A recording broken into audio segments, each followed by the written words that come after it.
Hi mums, today we're going to do a postnatal class where we're going to focus first of all on finding our deep abdominals and activating them correctly to help with your abdominal separation. And then the next thing we're going to look at is doing some stretches to mobilize through your upper back, which can feel really nice to do, say after feeding bub or bathing bub, if you find that you feel quite tight through your upper back after those activities.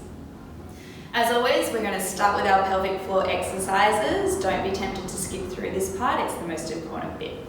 So first I want you to think about squeezing around your back passage as if you're trying to hold wind in, okay? Squeezing around the back passage, and then if you can, try and move that feeling towards the front passage as well, and then let it go. Then I want you to try that in reverse, so squeezing around the front passage, so as if you're trying to hold urine in. So imagine you've been going to the bathroom, you're going to stop halfway through, you're going to squeeze around the front passage and then try and bring that towards the back passage as if you're holding wind in at the same time. Okay, so as you can see our model here, I shouldn't be able to see anything moving, she shouldn't be squeezing her bottom, I shouldn't see her tummy muscles gripping, she should just be relaxed breathing and going through the exercises. So first I want you to try and draw on that pelvic floor as much as you can and take 2 breaths in. So you want to feel that the ribs are expanding outwards and coming back down as you breathe out. Keep that pelvic floor switching on, going again, reaching up with the ribs and then back down. Now make sure you let that pelvic floor relax all the way back down so that we're not holding it on halfway.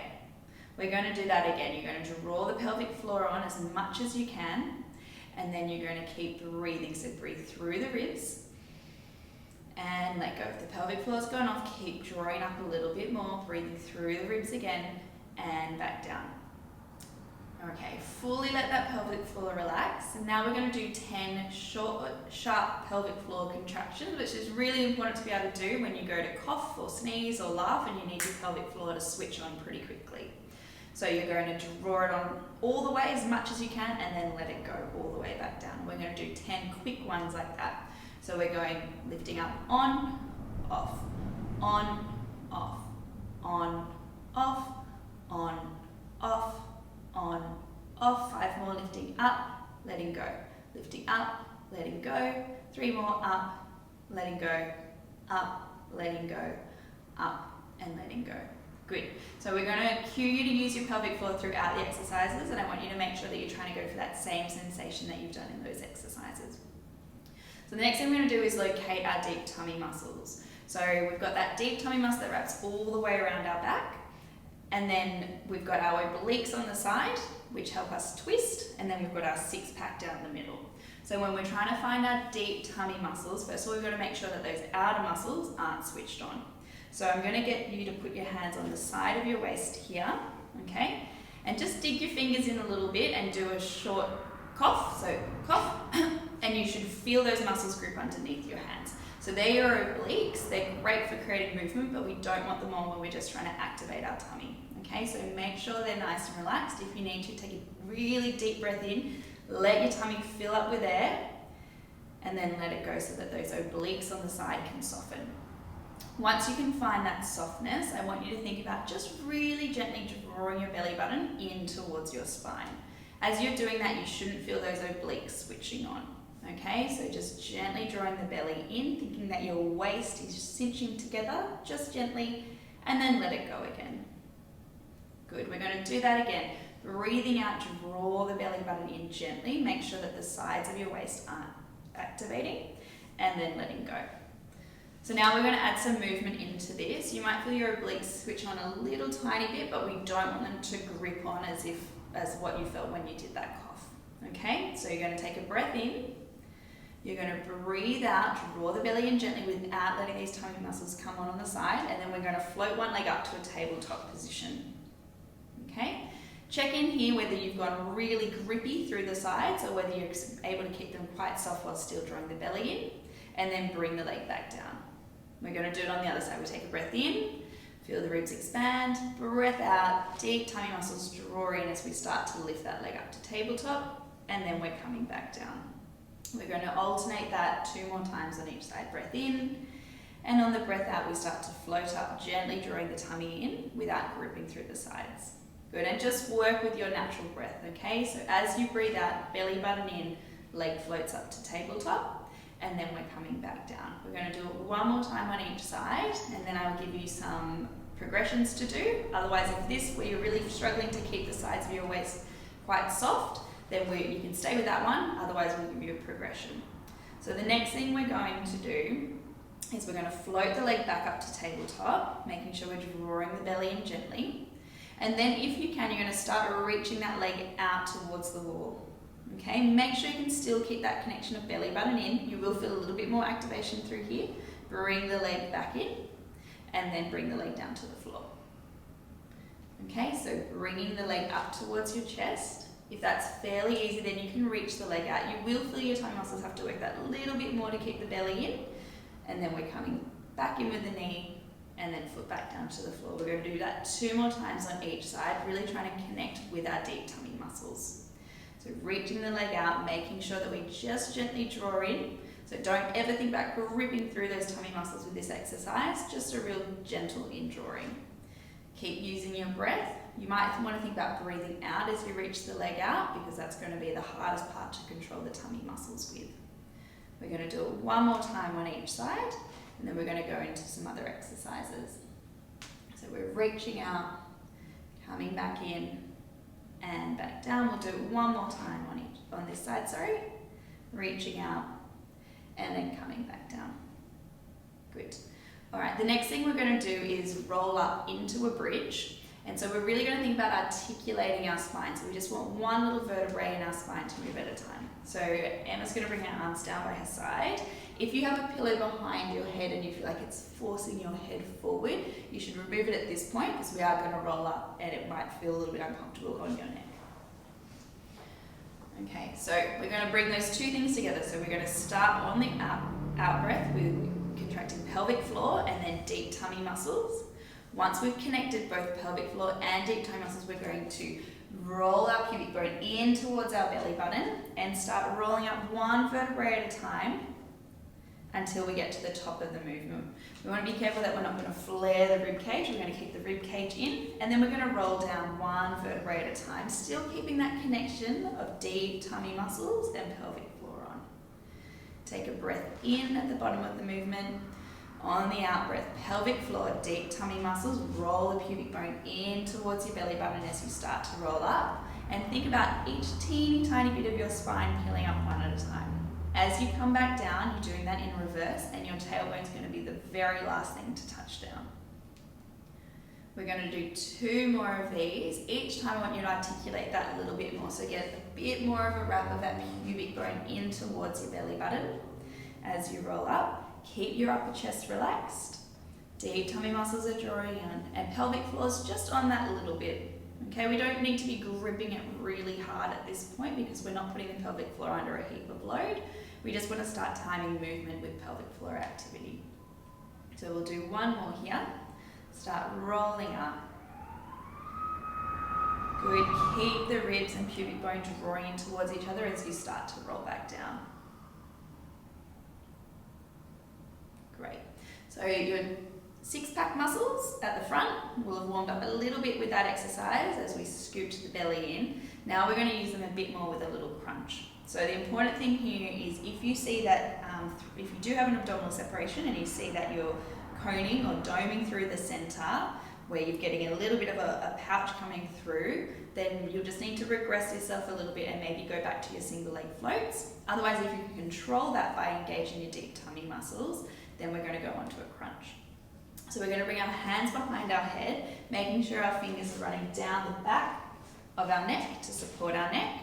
We're going to start with the same 2 things, breath out, pelvic floor, deep tummy muscles, and just gently tucking the chin in towards the Adam's apple to just lift just the head off the floor to start with, and then coming back down.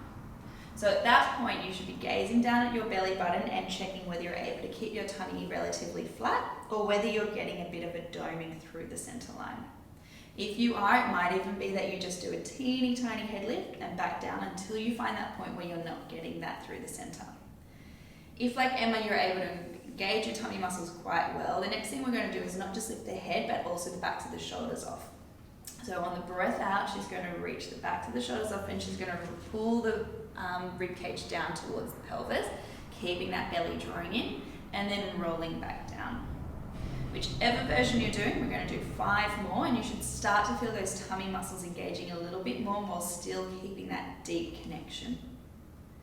And back down. So it's really important when we're doing abdominal work, especially crunches, that we engage the pelvic floor and try and breathe out on the effort as you come up. Okay, and that's going to manage how much pressure is being placed down through the pelvic floor when you do this exercise, because we want to make sure that we keep that pelvic floor strong. We're not putting undue pressure down through it. How many more do you have to go? One more maybe? And then up we come. Great, okay. So that's the end of going through our abdominal setting exercises. That's a good routine for you to get into doing a couple of times a week, and just seeing how well you can actually control through the center, so engaging that deep toe muscle, and seeing what activities you can do where you don't get that doming through the center. So now we're going to move on to mobilizing our upper back. So I'm going to get Emma to roll over onto her side. You can grab your pillow back if you've got one. And we're going to bend the knees so that our feet are in line with our bottom and our knees are forward of our hips. Emma's going to reach her arms out in front of her, and then she's going to lift that arm up nice and high to start rolling the back backwards, keeping that top hip reaching forward. Keep the knees pulling together, and then coming back up and over. We're going to do 4 more like this, so reaching back. This is just creating a bit of mobility in the spine. If you're spending most of your day hunched over a baby, you can become quite stiff in these movements. So we're just trying to promote a bit more movement as we go. As she goes back, she's not letting the arm just fall away from her. She's making sure that the arm stays in her peripheral vision, and she's taking her full rib cage with her. We'll do 2 more like that. Good, so top hip stays rolling forward as the upper back rolls backwards. She's going to come back up, and we'll do 1 more there. Good. Try and time with your breath. Take a breath out at the end of the movement, and then breathing in as you come back in. Now you're going to place one hand on either side of your head, interlace your fingers behind your head. And we're going to do the same movement with our hands here, and you'll feel a really nice stretch through your pecs, which can be pretty tight if you're feeding above or bathing above quite regularly. So she's going to do the same thing, but rolling back, pulling the elbows apart, keeping that top hip coming forward, and then bringing the elbows back in. We're going to do 4 more like that, each time working that a little bit further through that moving arm to feel a stretch through the front of the chest, and then coming back in. Good. We've got 3 more to go. Each time think about the back of your rib cage pulling down towards the floor as you go. And then we'll do 1 more there. And back in. Good. All right. Now we're going to come into 4-point kneeling. Okay, so if your wrist gets sore, which can be quite common in this postnatal period, what you can do is roll up a towel, okay, and just pop it under the heels of your hands and let the fingertips point down, just to take away some of the pressure through the front of the wrist. Okay, the other option is to do it on your fists. Otherwise, you can just go straight onto your hands. I'm going to let Emma just do it straight on her hands, as her wrists don't seem to flare up too much with this.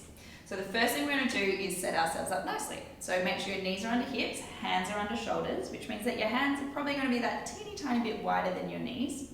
And then we want to make sure we've got a really small arch through here. Okay, so we don't want to let our tummy sag down to the floor like that. But we also don't want to be having our tailbone tucked under.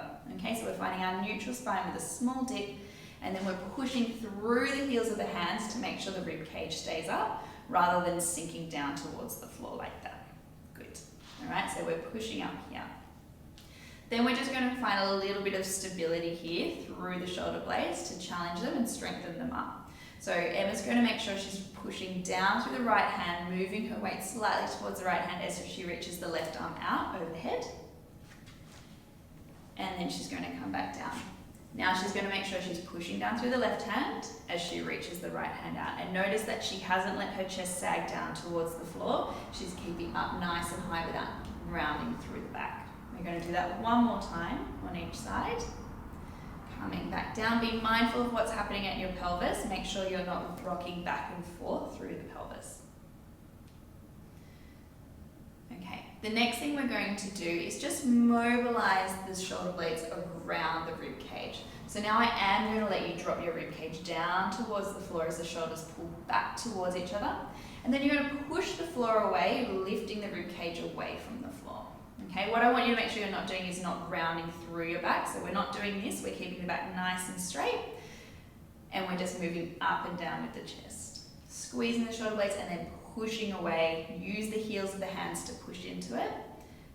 Going back, up and down. We'll do 2 more here. Keep looking forward, just forward of your hands. Try not to be looking back at your knees and letting your chin nod down. Good. All right. After this, now we're going to do a little bit of a push-up. Okay, so imagine either grab a towel and put it just forward of your index fingers, or imagine there's a bowl of water there. You're going to start bending your elbows in towards the side of your waist and bringing your forehead towards that towel. Then breathe out, push away. You should feel this in the backs of your arms and your triceps. We're going to do another 5. So coming forward and pushing back up. Now you don't need to go all the way down to the floor. We're just aiming the head towards it. So feel free to do even halfway or a quarter of the way down, just so you generate a little bit of pressure in the back of the arms. Okay, so we're going to do 3 more. 3. Keep those elbows in towards your rib cage. 2. And 1 more. 1. Beautiful. Okay, from here, let's go back into some more mobility. So Emma's going to reach her right arm out to the side. And then she's going to start spinning her chest up towards the ceiling to create some more movement through that upper back. And then she's going to bring the hand through for thread the needle. She's going to reach the hand through, bring the shoulder down to the floor, and spin her chest towards the opposite wall. Then we're going to go through that again 2 more times. So reaching the arm up. And then spinning through. Good. We're going to go 1 more time, and just like with the book openings, we don't want to let that arm get too far behind us. We're just using the arm to guide the movement, but make sure it's all coming from the chest. Good. Then we're going to go to the opposite side. So the left arm reaches out to you at the side, but then use your chest to spin and bring that arm up a little bit higher. Good. And then twisting all the way through. Coming up again. We've got 2 more to go. And twisting through. We're going to go 1 more. Twisting through. Good. From there, we're going to sit back into child's pose. So big toes to touch, knees apart, and just sink your chest down towards the floor as you reach your hands out in front of you. So when we're in this position, our pelvic floor is at its most stretched. So your pubic bone and your tailbone, where your pelvic floor connects to, are in this point nice and wide and apart from each other. So it's a good place to practice really squeezing the pelvic floor. So here we're going to do just 5 pelvic floor squeezes. You're going to think about squeezing your tailbone and pubic bone towards each other. Or if for you, a cue that works better for you is squeezing around the back passages if you're holding in wind, or squeezing around the front passages if you're trying to stop the flow of urine. Whichever one works for you, we're going to squeeze on, and then we're going to let it relax all the way. Take a big breath in, let that pelvic floor relax. Squeeze on again, and then relax. Use your breath, take a breath in to allow it to relax. We've got 3 more. We're going to squeeze on, and letting go. We have 2 more, squeezing on, really big squeeze, and fully relax the pelvic floor. And then 1 more, squeezing on, and then letting go.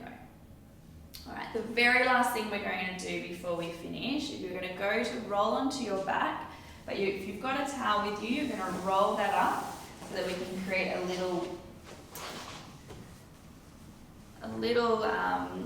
wedge to go over. So I like to think going just below the bra strap, on the bra strap, and then just above the bra strap. Okay, so we'll start with just below the bra strap, hands behind the head, and just relaxing backwards. Okay, now if this feels a bit too open through your back, just unwind the towel a bit, so it's just a really small roll. Okay, or if even this just feels too tight through the chest, you can always get rid of the roll and just start with your hands behind your head. Okay, either way, you just pick what works for you, what feels good for your back, so you should feel nice and open without feeling any pain through the back. So once we've done about 20 to 30 seconds there, we're going to move the roll so that now it's not just below the bra strap, it's actually sitting on the bra strap. And then going back and over. Again, we're just trying to create some openness through the chest, through the upper back to counteract all that time you're going to spend hunching over bub and making sure bub's okay. Alright, so we can think to put this type of exercise in, say once you've fed bub, put bub down for a nap. Even if you just spend a couple of minutes on the floor stretching out your back, you could even throw in some pelvic floor exercises at the same time. And then that'll just help to counteract how much time we're spending forward flexed. Okay, we're going to go to one more position where we go just above the bra strap. So we're working through different levels throughout thoracic spine, through our upper back. Okay, taking some deep breaths, and you might want to play around with your hand position. So if you had your hand behind your head, you might want to go out to 2 stop signs. Okay, that'll change slightly where the stretch is, or even reaching the hands up overhead, one hand on top of the other, or reaching the arms out straight. Whatever feels good for you. Okay, bring the arms back down, and you're all complete.